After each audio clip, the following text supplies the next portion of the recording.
অচেনা হয় তাহলে তো প্রবলেম। আমার সাথে দেবেন সেটা আমি মেনে নিচ্ছি তো।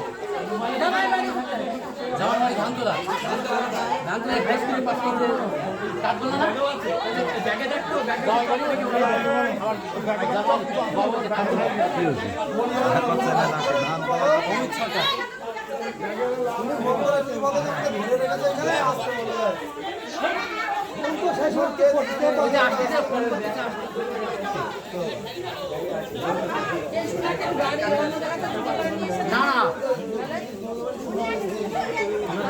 আরে ওই স্বর্ণকার তো আমার পাঠিয়েছে না এই ব্যাংকের সামনে স্বর্ণকারে ফোন কর না ওনার নাম্বার থেকে আমি সঙ্গে সঙ্গে ফোন করতাম।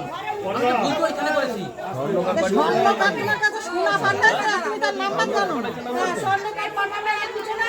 হ্যাঁ উনি বলছেন আমি আসছি। উনি বলছে একটা 19,000 আর একটা 23,000 তা এই জায়গাটা 19,000 ওই 23,000 এই জন্য তো উনি পাঠিয়েছেন যে ওইটাই করো তাহলে আমি দুটো মিলে সোনার জিনিস বানা আবার লোকের হাতে পাঠায়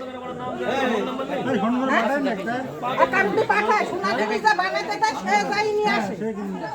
সোনার জিনিস আবার অন্য লোকের হাতে পাঠায় যে নিয়ে যাও দিয়ে আসো।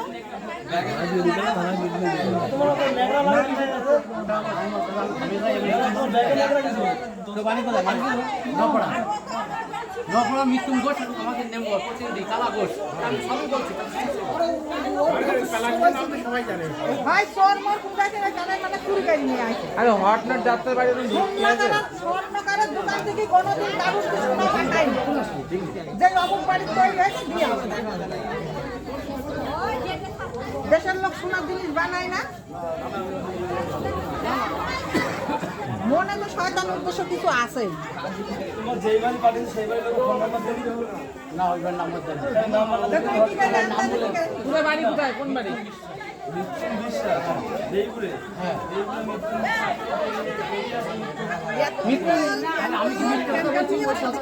আসতে ঘুরো আসতে ধান করার গাড়ি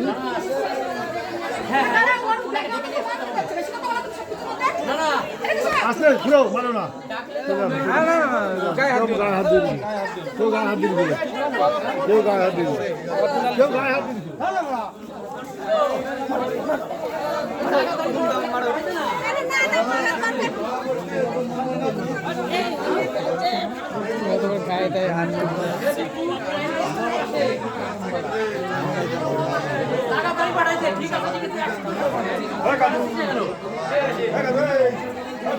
আরে আমি আরেকজনে পাঠাই দেন দেবীপুর ফুটু করা আছে বলো সিনেমা পাঠাই দে ওই যে সেই বিল্ডারে পাঠাই দে বাপিরি পাঠাই দে বাপিরি এত সময় মোটরসাইকেল পাঠাই দে 10 মিনিট লাগে রাত করে টুপি মাথায় দেয়। এই শালা চোখ মুখ লাল হয়ে গেছে কিন্তু ভয় লাগছিল লোকজন খাইতে ভয় লাগে না।